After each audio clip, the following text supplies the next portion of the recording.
Okay, this is in response to the mom edition video. From one mom to another, yes, I know that you're my mother. I'm fully aware of that. I'm not dumb like you want to be making me out to be. Yes, I know who gave birth to me. I know who brought me in this world. You and Dad both brought me in this world. I'm fully aware of that. I know who my parents are. It's you and Dad. I'm fully aware of that. Don't get me wrong. I'm not a cold hard bitch. I have been through a lot in my life. And I thank God each and every day that I have been through a lot of, basically, like, just a lot. I'm fully aware of that. I know that you and Dad are divorced. Everybody knows that. Everybody knows that. But what really makes me mad towards you is you want to sit there and talk shit about your own mother, who literally stood up on her own 2 feet. And I know you ain't gonna like this, but who literally stood up on her own 2 feet, took your child in. Like Grandma told me years ago, and this has been years ago. Like Grandma told me, she could have been one of them parents that could have told you, hell no. That I could have went to the motherfucking state. But did Grandma let that happen? No, she did not. You need to understand something. And this is what I've learned in my life. And you need to understand something. Before your dad passed, when your dad was still alive, your mom and your dad stood up to become parents, to take your own bloodline in, to raise your own child because of your past. But do I sit there and do I hold a damn grudge over that? No, I don't. What happened between you and my dad is you and my dad's own personal business. Like, I've already had this discussion with Dad. I've talked to Dad about this. Dad knows my views on it and my own personal opinions on it. I know regardless of paperwork, courts, whatever, the situation, and all that, I know who my parents are. I know that I came out of you. I'm fully freaking aware of that. I am fully aware of that. You want to act like I'm this dumbass bitch who don't give a fuck, who don't get shit. Let me tell you something. I have my own cross that I'm still bearing. But there's a lot to your own child that you didn't even know nothing about. Dad knows about it. Everybody else basically does know about it because I've posted about it. Yeah, there's a lot of things that your mom had never told nobody that happened when it comes to me. I have went through hell in my life. I've had shit happen to me, myself, that I've only told few individuals about. You know, the sad thing about it is that you've got your kids, and you want to sit there and say that I don't know what it's like to lose a person in my life.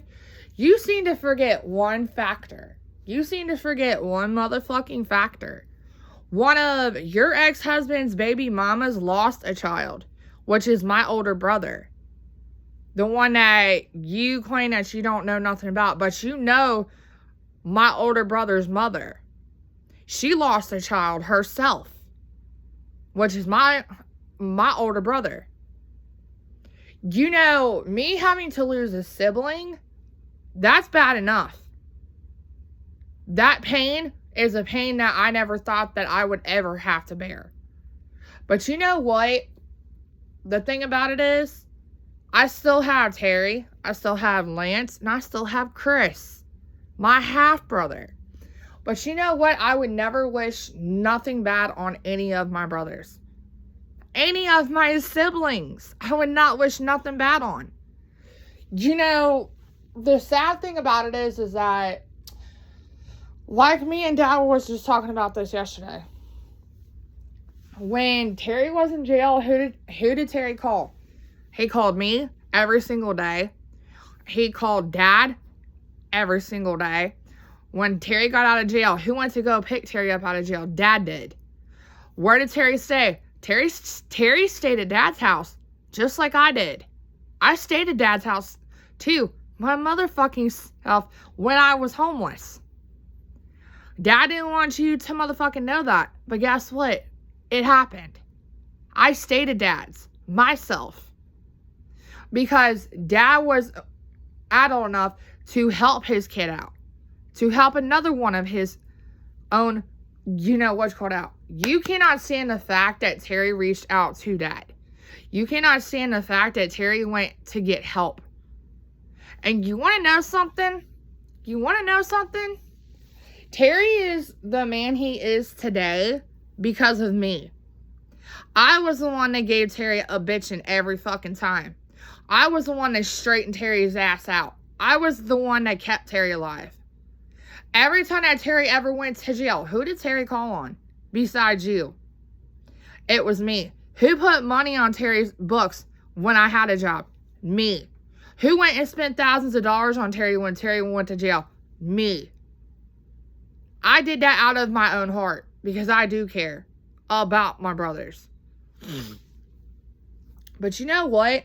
The sad factor is, the thing about all this is that all these grandkids that are involved in all this, you want to choose one grandkid out of the 3.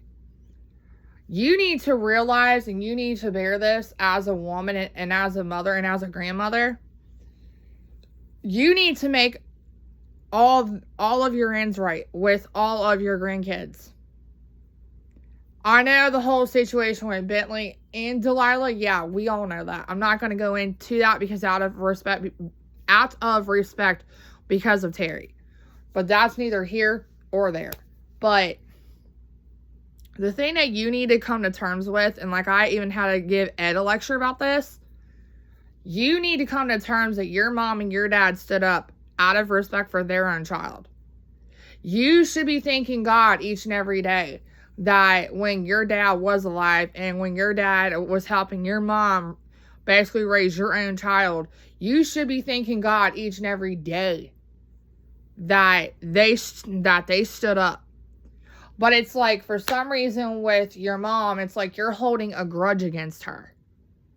I can never in my lifetime, in my motherfucking lifetime, hold a grudge against Mama or Papa. Because you don't know this, and what I'm about to reveal is not a lie, it's the motherfucking truth. Carol even knows about this. Ed knows about this too. When I had to go to court twice, guess who forked out all of their money out of their 401s? It was your mom and your dad. And what I mean by that is, your grandparents spent over $3,200 on me for 2 lawyers. They did that